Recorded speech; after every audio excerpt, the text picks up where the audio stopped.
Y como siempre, amigos, tenemos un reportaje de la semana. Ustedes saben que uno de los temas que creó mucha polémica ya desde el año pasado hasta la fecha fue la sanción del proyecto de ley que despenaliza el aborto.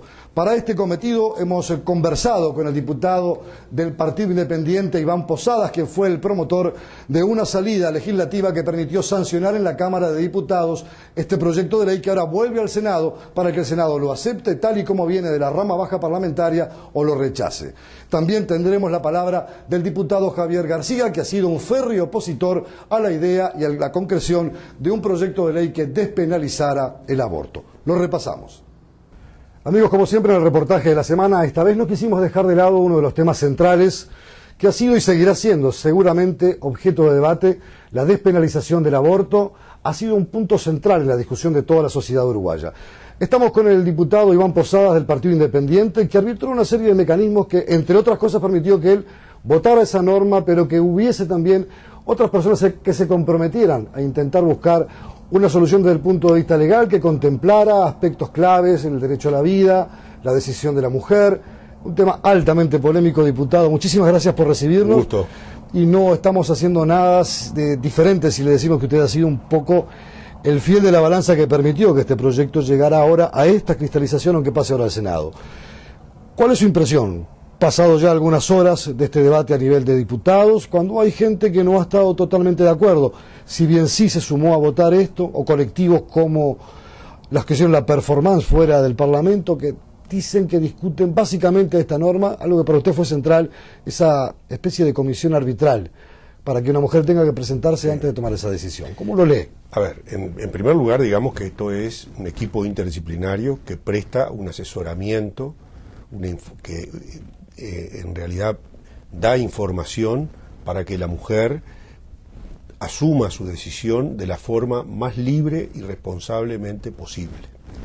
Es decir, ese equipo interdisciplinario tiene en realidad un objetivo de poder que la mujer sepa, por ejemplo, acerca de los programas de apoyo social y económico disponibles por parte del Estado y por parte de organizaciones no gubernamentales. Que sepa perfectamente cuáles son sus posibilidades para dar eventualmente ese hijo en adopción. Que sepa también, que esté informada respecto a los riesgos del aborto provocado. Pero fundamentalmente ese equipo interdisciplinario cumple un rol de dar apoyo psicológico para que las causas que motivan la decisión de la mujer de interrumpir su embarazo puedan eventualmente ser superadas. Ese es el sentido de esta iniciativa, que por cierto recoge experiencia de la legislación comparada y que tiene como objetivo central poner arriba de la mesa de alguna manera los dos derechos que están presentes. Por un lado, el derecho a nacer del concebido y por otro lado el derecho de la mujer que para el entendimiento de algunos debe o tiene el derecho de disponer sobre su cuerpo. Cuando le dicen aquellas personas que son fervorosas partidarias del derecho a la vida por sobre todas las cosas, como el primer derecho humano, que quienes sancionan esta norma, poco menos que están al borde de cometer un homicidio o habilitar un mecanismo de homicidio, porque el principio de la vida parece ser el más sagrado. Me refiero a colectivos religiosos, a gente que piensa políticamente o ideológicamente a favor de ese concepto. ¿Cómo se siente cuando lo ponen ante ese imaginario murallón y le disparan con esa batería gruesa? Bueno, creo que realmente ese tipo de comentarios terminan siendo ofensivos. Yo diría que debiéramos razonar y reflexionar sobre lo que pasa hoy. Lo que pasa hoy es que tenemos una legislación que establece una sanción para las mujeres que cometen aborto, lo cataloga nuestras leyes como delito, pero sin embargo no tenemos ninguna posibilidad de tratar de poner arriba de la mesa ese derecho que tiene el feto. De ninguna manera se pone arriba de la mesa. En la legislación actual, y esta es la propuesta alternativa que han manejado en definitiva quienes votaron negativamente, la legislación actual, si algo confirma, es que los embarazos se van a interrumpir, los abortos se van a realizar y en definitiva la posibilidad o la defensa de la vida no se va a ejercer de ninguna manera. En cambio, este proyecto pone arriba de la mesa ese derecho por la vía de las alternativas que este equipo interdisciplinario muestra a la mujer. Es decir, que hay una intención clara en este proyecto como objetivo central de disminuir el número de abortos. Y eso notoriamente está a favor de la vida. A favor de la muerte, en todo caso, está mantener una legislación vigente que se ha mostrado absolutamente incapaz de cambiar una realidad. Se habla de unos 30.000 abortos por año. ¿Una cifra real? ¿De dónde se saca? En realidad no hay una estadística. No hay estadísticas, no hay registros estadísticos. Algunas de las estimaciones hablan de que 1 de cada 3 embarazos es interrumpido por la vía del aborto. Eso está hablando de aproximadamente 23.000, 24.000 abortos al año. De todas Eso por maneras, la vía quirúrgica, porque ahora está el famoso misoprostol. Sí, ahora es todo por la vía misoprostol, ¿no? Creo que desde que apareció esa droga, todo el tema de las distintas clínicas clandestinas me parece que han perdido totalmente espacio. La realidad es que el aborto es farmacológico.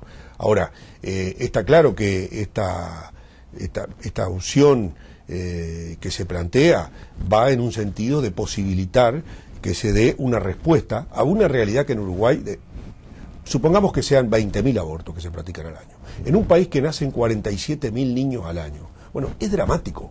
Esa situación es dramática y sobre esas situaciones que tenemos que tratar de incidir. Y este proyecto de ley lo que aborda es ese tema con realismo.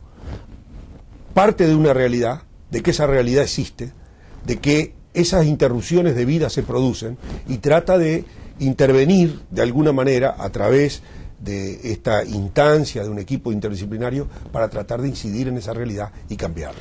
Hubo un legislador que durante la larga justificación de los votos que cada uno emitía, se preguntó en sala a voz abierta, a mandíbula batiente, cuántos de los legisladores que estaban allí no habrían alguna vez considerado, o tal vez más de uno, habría tenido que recurrir a una clínica clandestina para realizar un aborto. ¿Cree que es un tema en el que todavía la sociedad uruguaya se maneja con ciertos grados de hipocresía? Sin duda, sin duda. Es un poco aquella película de Berman, ¿verdad? Vicios privados y públicas virtudes. En este tema, lamentablemente, hay a veces un doble discurso de muchos integrantes de nuestra sociedad. Es un tema que, en definitiva, a nivel de la sociedad, está como soterrado, se sabe que existe, en la pregunta pública generalmente se condena, pero en los hechos hay muchas personas que en definitiva lo practican y lo impulsan, ¿no? ¿Es esto la defensa estricta del principio de libertad que cada ciudadano tiene, por ejemplo en este caso una mujer, de elegir si quiere o no, por diversas razones, llegar a tener un hijo que puede ser no deseado también por múltiples causas, no vayamos al extremo de la violación, pero porque hay una situación económica que no lo permite, o porque es un hijo a destiempo, o porque es un hijo que surgió del producto de una noche, como alguna vez dijo algún político, de una noche de pasión desenfrenada, y nada más?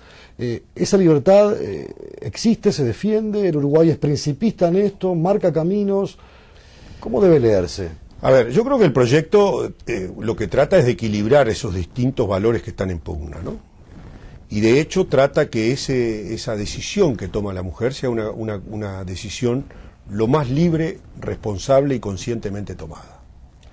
Y en ese sentido le da la facultad a la mujer de decidir.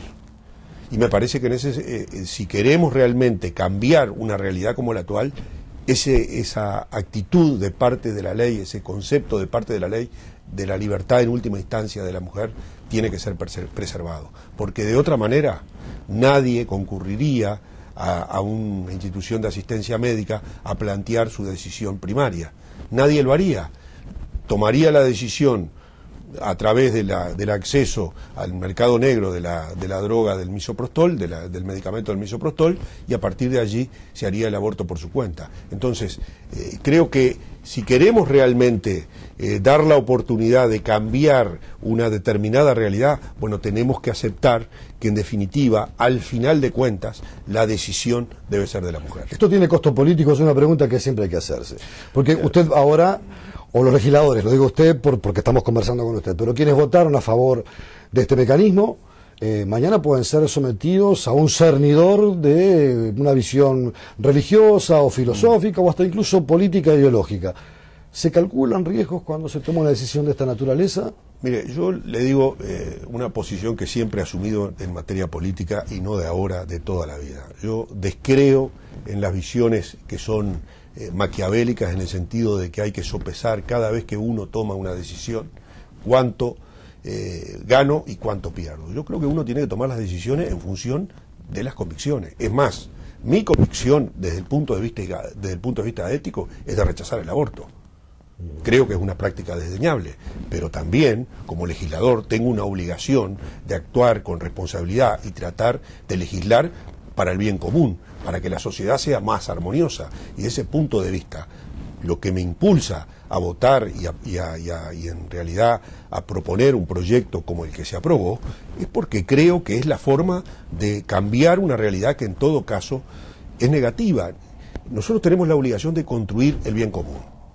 Y eso debe ser lo que debe guiar nuestra acción en la actividad política. Para después de la pausa, diputado, le dejo planteada una interrogante. ¿Qué puede pasar a nivel del Senado de la República? Porque este proyecto vuelve a la Cámara Alta con modificaciones. No me lo contesta enseguida.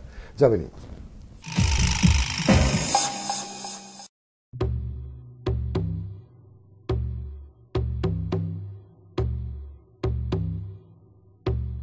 Uruguay enfrenta un desafío que debemos resolver entre todos. 24 asesinatos domésticos en el último año han convertido al hogar en un sitio peligroso. Empecemos por casa. Todos debemos hacernos cargo del problema para ser parte de la solución. Contra la violencia, por la vida y la convivencia. Somos mujeres, tenemos responsabilidades, tenemos familia, tenemos una propuesta. INEFOP te invita. Tenés una oportunidad para capacitarte y trabajar. Tenemos un teléfono para llamar. 0800-8786. Tenemos una página para inscribirnos. www.inefop.org.uy. Seguro que tenemos amigas para avisarles. Inscribite. INEFOP. Diputado Iván Posadas, que había quedado planteado previo a la pausa, ¿qué puede pasar en el Senado con este proyecto que viene va con modificaciones a la rama alta parlamentaria? Venía ya con una estructura determinada cuando ustedes lo votan, pero hubo cambios. ¿Qué espera en el comportamiento de sus pares los senadores? Bueno, yo creo que va a ser ratificado como ley, es decir, hay que recordar que el Senado debe expresar en una votación única su posición, es decir, es una resolución. No puede abrirlo. No puede abrirlo. Como la Cámara de Diputados fue la segunda Cámara, en consecuencia las modificaciones introducidas por la Cámara de Diputados tienen que ser aceptadas o rechazadas por el Senado. Y yo descarto que van a ser aceptadas porque en las reuniones previas que mantuvimos con legisladores del Frente Amplio no solo participaron diputados, sino también senadores. Concretamente participó, por ejemplo, la senadora Xavier, actualmente presidenta del Frente Amplio, participó la senadora Constanza Moreira, el senador Galo, es decir que este fue un tema en el cual discutimos sobre la base del proyecto que yo había presentado y bueno, y llegamos a un acuerdo que espero que va a ser ratificado en el Senado. Sabe que hoy estaba mirando la prensa y los ginecólogos, a raíz y a la luz de esta nueva iniciativa, tanto a nivel público como privado, se plantean qué hacer, porque después que la ley se promulga hay que reglamentarla y habrá un protocolo a seguir, ¿verdad? Se ha considerado esa parte justamente del que va a lidiar con la realidad concreta, que es el médico especialista en esa área, ¿verdad? Sí. Bueno, en realidad en esto no se está haciendo recién camino al andar. En realidad hay un camino hecho durante mucho tiempo. Hay que recordar que digamos, todo lo que fue iniciativas sanitarias para disminuir el riesgo de los abortos provocados, se implementó en el Pereira Rosell hace más o menos 10 años atrás. Posteriormente, en el año 2008, se aprobó la Ley de Salud Sexual y Reproductiva, que aunque se vetó por parte del Ejecutivo presidido por el doctor Vázquez lo que refería a la legalización del aborto, había otros capítulos que de alguna manera consolidaban y le daban rango legal a lo que ya había sido esa práctica, esa iniciativa sanitaria para disminuir los riesgos del aborto provocado. Y posteriormente, el decreto reglamentario de la Ley de Salud Sexual y Reproductiva ya creó un un equipo interdisciplinario para atender en estos temas. Acá la ley en lo que cambia es en la integración. El decreto reglamentario decía que tenía un ginecólogo, un psicólogo y una obstetra. Nosotros en la ley, y aquí le enmendamos la plana al decreto, planteamos que el tercer integrante obligatorio de esta terna tiene que ser un asistente social o un trabajador social. Eso implicará también reacomodar toda la estructura en todos los centros. Va a haber que ajustar sanitarios. la estructura, seguro, porque indudablemente esto va a significar que los distintos las distintas instituciones de asistencia médica van a tener que contar dentro de su personal con especialistas en el área social, que es otra de las miradas que tiene, a nuestro juicio, que tener este tema. La social, la del punto de vista de la psiquis, de la especialista en el área psíquica, y también la del ginecólogo. Cuando Uruguay aprueba este mecanismo, el mundo lo toma como un ejemplo. No quiere decir que lo tome como un ejemplo para seguirlo como un modelo imitador, pero sí lo pone como un centro, un punto, para analizar y debatir en sus propias legislaciones, muchos países del mundo, el camino que el Uruguay ha trazado. ¿Le sorprendió esa lectura que se tiene desde el exterior y la apertura de un camino que esta legislación uruguaya abre para el debate en muchas partes del mundo, ni que hablar en América Latina? Sí, yo creo que el tema está planteado en América Latina. Particularmente en América Latina, la repercusión internacional fue realmente muy importante. Incluso son naciones, discúlpeme, que tienen incluso adosada una religión al Estado, ¿no? Exacto. Chile, Argentina y algunas otras más. Exacto, es un tema que indudablemente mueve al debate, y creo que este paso que da Uruguay en materia de avance en sus derechos civiles significa también una señal para el resto de Latinoamérica. ¿Ha recibido algún tipo de consultas, algún legislador de otro país que se haya interesado por esta vía, para llamarlo de alguna manera, vía uruguaya, la búsqueda de una solución al problema del aborto? No, pero sí he tenido oportunidad de charlar con colegas suyos de varias partes del mundo, dentro de Latinoamérica fundamentalmente, ¿no? ¿Y qué es lo que más les asombra? ¿La ingeniería del proyecto, la forma de salida? Yo creo que llama la atención la ingeniería del proyecto, es decir, no se conoce mucho que en realidad un proyecto de esta característica tiene una inspiración en la legislación alemana. La legislación alemana es básicamente una idea muy similar a esta que está planteada en el proyecto.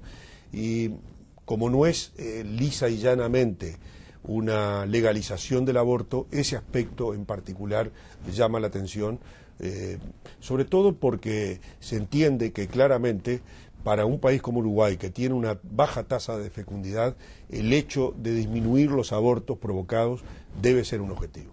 Con esto resolvemos ese problema de fondo, de las malas condiciones de las prácticas, porque incluso hasta para la ingesta el misoprostol puede, no hecha en las formas correctas, puede generar problemas físicos y orgánicos a una mujer realmente muy, muy complejos. No, y hay situaciones además que se dan bastante a menudo, y que en el Pereira Rosell se nos daba testimonio de este tipo de situaciones, en que aplicado fuera de los plazos significa muchas veces la expulsión del feto, pero otras veces significa el nacimiento de un niño con falta de a veces no con formación, pero claramente que no ha cumplido totalmente su desarrollo en el vientre de la madre, y eso hace que tengan incluso expectativas de vida muy limitadas, pero es una situación que se está dando. Por tanto, yo creo que aprobada esta ley, el Ministerio de Salud Pública debiera hacer una campaña de bien público tratando de informar cuál es el marco en el cual se va a dar el desarrollo de la aplicación de estas posibilidades que se le brindan a las mujeres. Siempre se ha dicho que desde el punto de vista social, donde más se producen abortos o se producían históricamente abortos eran los sectores menos pudientes de la sociedad uruguaya, por ciertos niveles de promiscuidad, por falta de valores, por una forma de vida generalmente muy distinta a lo que es una formación tradicional de una estructura familiar. ¿Coincide con esa visión? No, yo creo que el aborto está extendido a nivel de todos los niveles ¿Pero cuantitativamente se da de forma similar cualquier estrato social o hay numéricamente? Yo creo que está a nivel de cualquier estrato social. Los condicionamientos en ese sentido son distintos, es cierto, pero la práctica está extendida a todo nivel. ¿Usted diría que habría que también hacer a nivel de tanto de los servicios de cobertura públicos como privados en materia sanitaria campañas de difusión para promover el valor de la vida. Por ejemplo, uno sabe, por experiencia, por haberlo noticiado más de una vez, que hay colocación de DIU, hay distintos tipos de métodos anticonceptivos en los hospitales públicos, pero normalmente quienes son las usuarias de ese tipo de prestaciones prácticamente se desinteresan y el mundo sigue andando por otras vías completamente distintas. ¿Cómo hacemos para tratar de evitar que esta posibilidad de poder abortar no se convierta también en una rutina? Bueno, la ley justamente en su artículo primero, una de las cosas que dice es que la interrupción del embarazo que se regula en esta ley no es un método de, digamos, de control de los nacimientos, porque claramente lo que debiera de alguna manera tratarse dentro de la sociedad es impulsar al conocimiento para que ahí sí la mujer realmente disponga de su cuerpo, teniendo la posibilidad y la información de que hay medios y formas de evitar quedar embarazada cuando no lo desea. Pero creo que el gran debe que tiene la sociedad uruguaya, y fíjese qué contradicción, lo tiene en el sector público educativo. Porque el sector religioso, en materia educativa, me consta, mis hijos fueron al Juan 23, y había una instancia donde los llamados talleres educativos salesianos, donde tenían una información amplísima desde el punto de vista de su sexualidad, de todos los métodos de anticoncepción, de todas las posibilidades, es decir, información que es fundamental para democratizar las decisiones. Sin embargo, el sector público educativo uruguayo no tiene absolutamente nada en este sentido.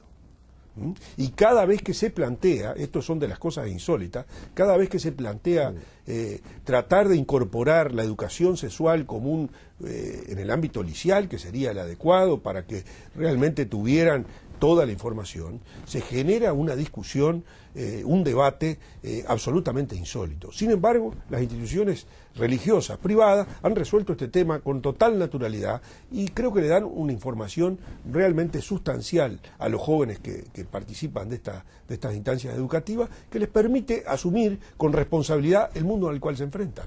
Diputado Iván Posadas, ha sido un placer y un gusto haber conversado con usted. No será la última vez que lo estaremos visitando, pero creíamos que usted había marcado un norte en la discusión de este debate y había puesto una solución que permitió de alguna forma la sanción de esta iniciativa con una serie de elementos de lectura que usted ha expresado a lo largo del reportaje, que creíamos interesante que la sociedad en su conjunto lo pudiera obtener de primera mano. Sí, bueno, muy gentil. Yo le agradezco y estamos a las órdenes. ¿Cree que este es el camino más adecuado? Porque hay gente... Yo no puedo, si soy coherente como quiero serlo, yo no puedo permitir para los demás lo que no hubiera permitido para mí. Yo sinceramente no hubiera querido que mi madre hubiera decidido hacer un aborto, porque tenía derecho a vivir. Entonces, si yo no lo quiero para mí, ¿por qué lo tengo que querer para los demás? Ahora usted me dice, es una forma simple, no reconoce el problema. No, como reconozco el problema, creo que hay un primer eslabón de la cadena, que es trabajar para proteger a esa madre, que todavía no lo hemos hecho. Amigos, y hasta aquí lo más importante en materia de información a lo largo de los últimos 7 días. Como siempre, Informe Semanal es una presentación exclusiva de Acodique, la empresa uruguaya al servicio de los uruguayos. Por su amable atención, gracias. Nos estamos viendo en 7 días. Hasta entonces.